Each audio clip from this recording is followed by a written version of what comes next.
BRS ను జూబ్లీహిల్స్ ప్రజలు బండకేసి కొట్టినా ఆ పార్టీ నేతలకు బుద్ధి రావట్లేదన్నారు ముఖ్యమంత్రి రేవంత్ రెడ్డి. వరంగల్ నగరాన్ని హైదరాబాద్ తో సమానంగా అభివృద్ధి చేస్తామన్నారు. త్వరలో 40,000 ఉద్యోగాల భర్తీకి నోటిఫికేషన్లు ఇస్తామని, యువత చదువులపై దృష్టి పెట్టాలని పిలుపునిచ్చారు. ప్రజాపాలన విజయోత్సవాల్లో భాగంగా నర్సంపేటలో పర్యటించిన సీఎం పలు అభివృద్ధి కార్యక్రమాలకు శ్రీకారం చుట్టారు.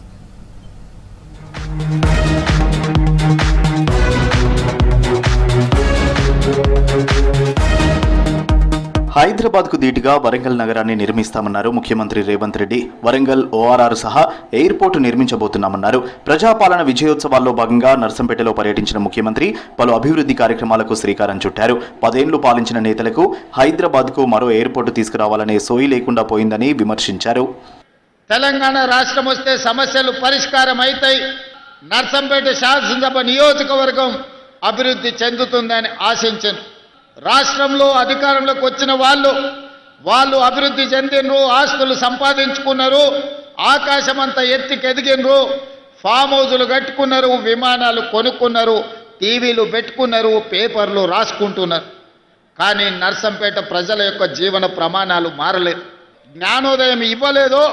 విదేశాలలో చదువుకున్నాం, సాంకేతిక నిపుణులం అని పెద్ద పొడుగు ఉపన్యాసాలు ఇస్తారు. కనీసం తెలంగాణకు 2వ ఎయిర్పోర్టు తేవాలని ఆలోచన అయినా చేసిండ్రా? మన ప్రభుత్వం వచ్చినంబడే ఖచ్చితంగా హైదరాబాద్ నగరంలో ఏమేమి ఉన్నాయో, హైదరాబాద్ నగరానికి ఔటర్ రింగ్ రోడ్ ఉంటే వరంగల్కి ఔటర్ రింగ్ రోడ్డు నిర్మించాలి అని నిర్ణయం తీసుకున్నాం. జూబ్లీహిల్స్ లో బీఆర్ఎస్ ను బండకేసి కొట్టినా వాళ్ళ బుద్ధి మారలేదన్నారు రేవంత్ రెడ్డి. రెఫరెండం అంటూ పిచ్చి కూతలకు వస్తే ప్రజలు ఆ పార్టీని బొందపెట్టారని చెప్పారు.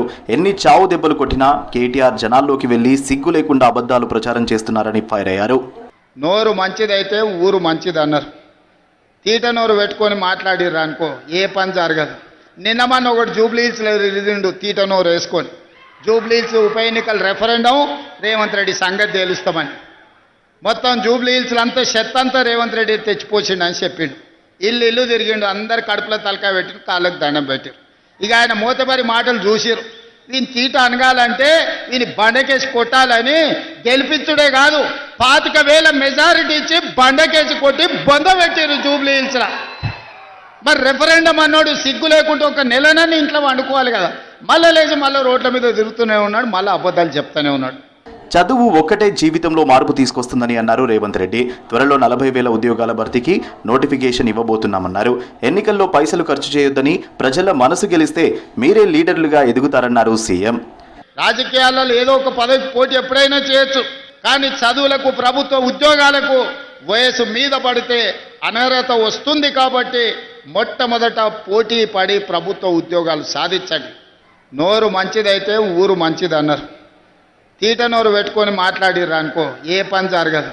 గ్రామాలలో రాజకీయ కక్షలకు తావి ఇవ్వకండి. మీ ఎన్నుకున్న సర్పంచ్ ఈ ప్రభుత్వంతో మంచిగా వ్యవహారం చేసుకొని పనులు సాధించుకోవాలి.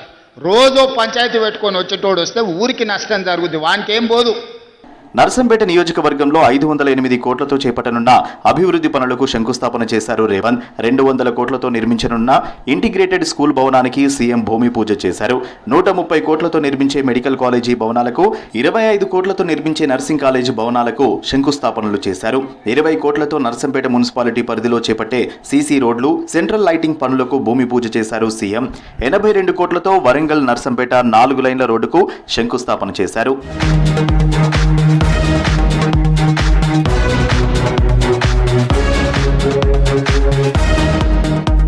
ఉస్మానియా యూనివర్సిటీని బెస్ట్ వర్సిటీగా తీర్చిదిద్దాలన్నారు సీఎం రేవంత్ రెడ్డి. అభివృద్ధి ప్రణాళికపై విద్యార్థుల అభిప్రాయాలను పరిగణలోకి తీసుకోవాలన్నారు. హైదరాబాద్ జూబ్లీహిల్స్ నివాసంలో ఉస్మానియా వర్సిటీ అభివృద్ధిపై సీఎం రేవంత్ రెడ్డి సమీక్ష చేశారు. యూనివర్సిటీ పరిధిలోని చారిత్రక వారసత్వ భవనాలను సంరక్షించాలని సూచించారు.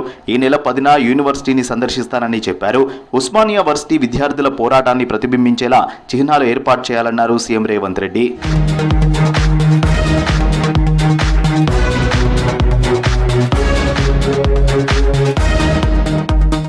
సాయుధ దళాల పతాక దినోత్సవం సందర్భంగా సీఎం రేవంత్ రెడ్డిని జూబ్లీహిల్స్ నివాసంలో కలిశారు సైనిక వెల్ఫేర్ ప్రతినిధులు. సాయుధ దళాల పతాక దినోత్సవ నిధికి ₹1,00,000 విరాళం అందించారు ముఖ్యమంత్రి. బోల్డ్ అండ్ బ్రేవ్ పుస్తకాన్ని ఆవిష్కరించారు రేవంత్ రెడ్డి.